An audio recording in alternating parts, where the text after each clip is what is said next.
Hey, what's up, everyone? Ruben here. So I was on the phone the other day with a client, and at the end of the phone call, it was a consultation. They were asking me, like, what got you into dog training? And it was an old dog of mine. And so I thought I would share my story here, see if it resonated with any of you. And, basically want you to understand that, like, I feel your pain. If you've got a reactive dog, an aggressive dog, a dog that you love, but is also causing you stress, I've been in your shoes before. So many years ago, my ex-wife and I, we adopted a dog. We already had a dog.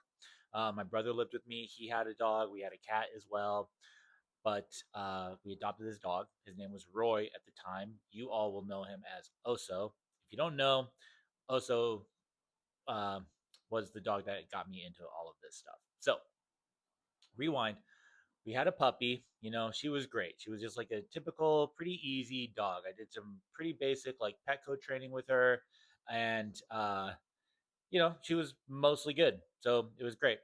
And then my brother was going to move to Mexico, and because we knew this was going to happen, we were like, oh well, Mayawa, that was our dog. She's going to be alone, so we should get a second dog. And my brother still lived with us, so Zuma was still very much in the picture. And again, we had a cat, and at the time, she was on the Humane Society's email list or whatnot, and she got an email that there was a couple of dogs in the shelter. One of them, well, there was two Frenchies, and one of them was missing an eye, had been there for 20 hours, like not even a full day, and had like 30 holds on it. Well, Roy was there for a couple of weeks and had no holds on it. He had a bite. He was deemed reactive, and the specs for him was like he could only go to a home with no other animals and one human. Right? It was just like very basic stuff. Okay, for him to be successful. Um, so she sent me the email. I looked at it. I was like, I'll go take a look at him. And because at the time I was like, he could probably just use some good walks, have a little structure, he'll be good. So I went over there, met him. He was barking at me, all that stuff. And I was like, okay, you know maybe I could see a life with this guy. And so I left. I went back the next day. I took our dog with me, and because they had to meet, that was definitely a part of it. So they had to meet, and I did some stuff with her. I walked her around the Humane Society, like outside. I did some stuff to help make sure that she was tired. Okay, because the stuff that I had learned up to that point was like exercise, discipline, affection, exercise your dogs, all of this stuff. And this is what I was going to bring into Oso's life, or I guess Roy's life, was like these things that I felt like maybe he was missing. So took her there, took her into the meeting area. Everything went actually really well. Nothing happened. We were outside for like 10 or 15 minutes. After that amount of time, I was like, hey, so I guess I can take him home then, right? So they were like, yep. So I took Mayawa home. I came back. I got Oso, signed all the papers, got him, brought him home. Okay. I had to go to work after that. So I put him in his crate.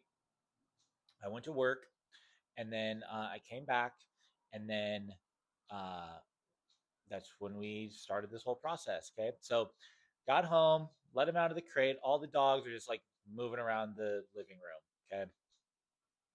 I don't think the cat was in the room at this time. So all the dogs are just like moving around the living room, and then Oso comes and sits right in front of me, and my brother's dog Zuma walks right in front, just walks past us, and then Oso attacked him, and that was our first dog fight.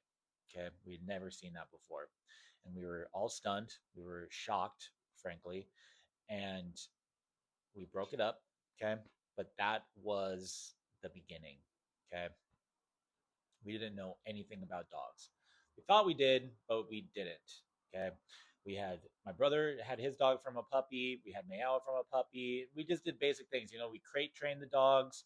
So they would be in a crate when we were gone. We walked them a shitload. We play with them at the park. like really basic stuff, and they waited for their food. Like that was pretty much it. Um, also showed me that I needed to learn more about dogs, and I wouldn't really know all of that until like years later. Okay. Um, so he attacked my brother's dog. That really sucked. We broke it up. And then, we just like went back to doing what we were doing. The dogs were just like walking around, whatever. Um, he, I almost think he slept in the bed the first night too. Just bonkers. But anyways, next morning, I'm getting him up, and I used to take my dog Mayawa on runs, but I was gonna do stuff by himself because he was new to all this stuff. So I got up early because I had to go to school. So I got up early, was gonna take him for a bike ride, and it was a complete shit show. Like he's barking at everything, he's lunging at the end of the leash. It was just, it was wild. Okay. And then I get to this park. It's Alberta Park here in Portland. There's an unfenced dog park there. And, I just had this expectation that he was going to be like my other dog. And even though he was brand new to me, and I let him off the leash and he ran into the fog. And all of a sudden, I hear this lady screaming. And I run in there, and it's also like going after her two dogs. So I baseball slide, I grab him, she's walking away, running away, not happy, obviously. So I gather him up, and it was just like, that sucks. And it was early in the morning, like I said, 6:30, it's foggy. It's just not great. So, again, that was like the essence of Oso for a few years, and that wasn't the first time he'd gotten away from me. Like I dropped his leash on accident one time, throwing some poop bags away, and he went after some other dogs, and I'm chasing him again, grab him, and it's all these moms and their dogs, and they're just like all watching me. It was just not good. But I used to come home crying from walks because there was just never any reprieve from him. Had to cut there. I'm making food currently. But yeah, I would come home crying from walks because he would just be so reactive. He would scream at me when I wouldn't let him go after the dogs. Obviously, I had the cops called on me one time because they thought I was literally abusing him because when I didn't let him go to the thing that he wanted to go after, he would scream like this blood curdling scream.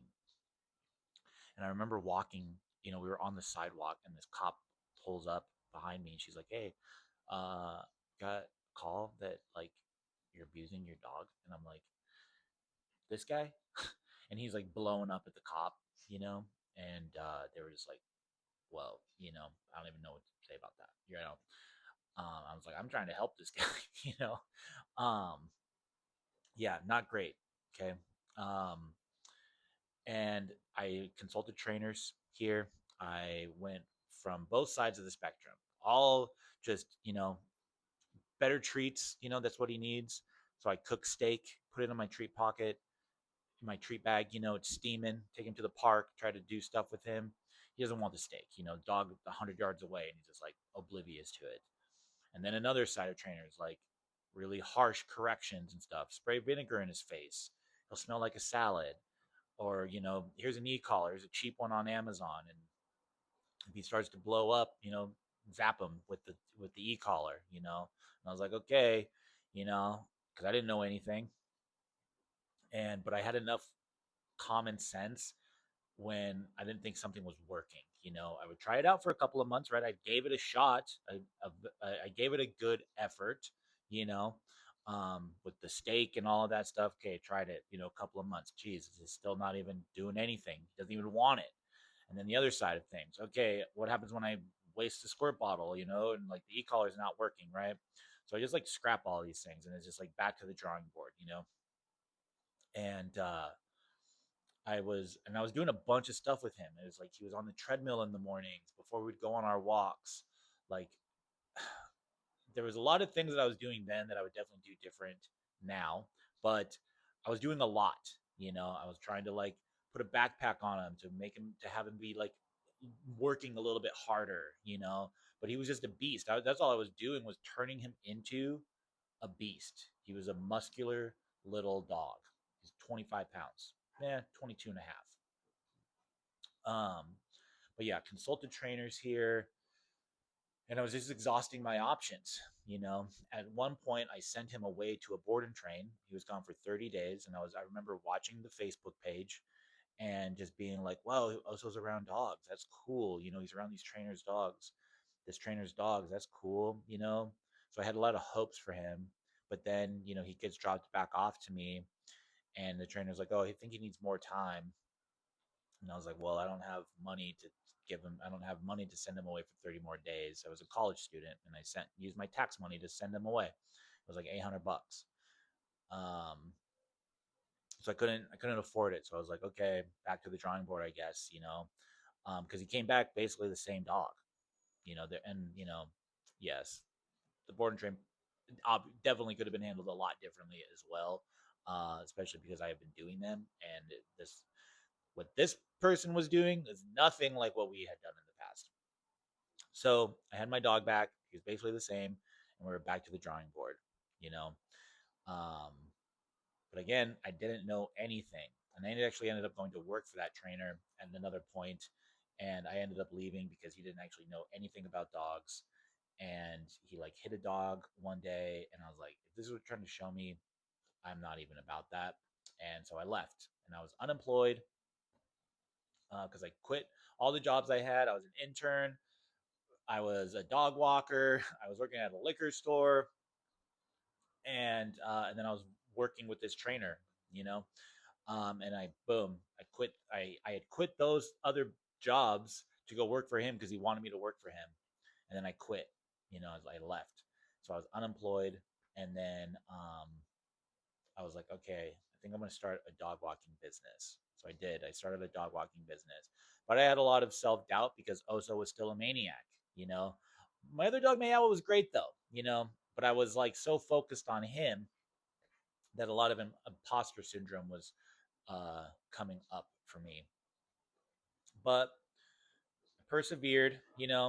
And then I also learned some other things. Like when I in one of my probably uh, not having a great walk moments. I was on YouTube looking at stuff, and I came across this trainer who I ended up going and training with. His name is Blake with Dream Come True Canine, and I saw this e-collar video that he was doing with this English bulldog that was human aggressive or human reactive, and he was talking about things like conditioning the dog and training beforehand, the fundamentals, and I just was like, huh, I don't know any of this. No one has ever talked about any of this stuff before. So I revisited the e-collar again, but I didn't do it on my own. But I was just like curious about it. And then through that video, I ended up getting in down into a rabbit hole. And there was a seminar that was being held called Train the Trainers. And it was like change your dog, change your life, change your business. And at the time, I had a couple of dog walking clients. And so basically, what had happened was I was like, this sounds great. I want to take a shot with it. And my partner at the time, she had just finished law school. She was very understanding. She was like, okay, yeah, that's cool. So we took out some savings. I borrowed some money and I drove down to Santa Cruz. I took Oso with me and we went to this training seminar and I learned how to build a business. I learned some dog walking or dog training stuff. And because I had a dog like Oso, I was kind of getting a little bit more of a like he was throwing me into the deep end, so to speak, because the trainers that were hosting this thing were like, "Don't work with dogs like this. You're all brand new trainers. Don't work with dogs like this." And I was like, "Well, he's my dog, so I kind of have to." And so he actually got me ready to handle the tougher dogs, you know. So I went to this training seminar. It was like a week long, um, and he was a hard dog even for them, you know. And but I learned a lot that day, and that was in 2014. And I got back. We had some clients, And then it was basically uphill from there. And I'm obviously still working with Oso, but this is where I definitely learned that like dogs are all different. They're not the same. Just because I have one French bulldog doesn't mean this Frenchie's going to be like her. And he needed me to learn more about dog behavior, like just how dogs think. What is it that they need from us? Um, how do I live with him? All of these things started to pop up for me, and these are things that I learned, and these are things that I was applying to the clients that I was helping. You know, and we struggled for years with Oso. Like it was years before I got onto a pathway that was actually getting us results. And it wasn't a fast, easy process by any means. It was still a couple of years, but once we were in our groove, we were in our groove. And the last 7 years of Oso's life were easy. I was able to do things with that dog that I did not think was going to be possible. I have old photos of him in a on a long leash all the time because he couldn't be off the leash. I never thought he could do that. I never thought he could be around other dogs, but I successfully introduced Lucy into the pack with him. He was around training dogs. Um, I was able to do a lot with that dog that I didn't think was going to be possible. And yeah, he was a really special dog to me. He was my best bud. He taught me a lot about dogs, taught me a lot about just like again, yeah, like what do they actually really need from us, to be successful, to be happy, to be content, you know? And in turn, it also just made me like less stressed out. Um, but yeah, so that's sort of been my adventure. What I learned from him, I applied to Lucy because she came to me with bites too. She was reactive to dogs. She had bitten people before. She's only the other dog that's bitten me before. Um, and I applied all of that stuff to her. And you guys watch videos with Lucy in it. And she's fabulous. Um, she is probably my best trained dog out of all of them. Mayao was really good though. Mayao was excellent. Like I did a lot with that dog too. But um, you know, this is all to say I feel your pain. I've been in your shoes. This is why I do I this is why I do what I do is because I want to help people. I know you're struggling with your dog. It's not impossible. There is a way out. I think there is an element that we have to be open-minded, you know. Um, we have to trust the process, right? Um, Nothing worth having comes easy, and that's why I'm here. So, if this story sounds like something that you've experienced, uh, tell me about it. Right? Sound off in the comments there. If you want help with your dog, shoot me a message. Okay, we can get a phone call scheduled. Like, I am very confident that we can help you figure out what's going on and get on a pathway to the other side. You never know what's possible until you try, and that's what I'm here for, right? So, thanks for watching this video. Thank you for listening to my story, and yeah, we'll talk to y'all later. All right, bye.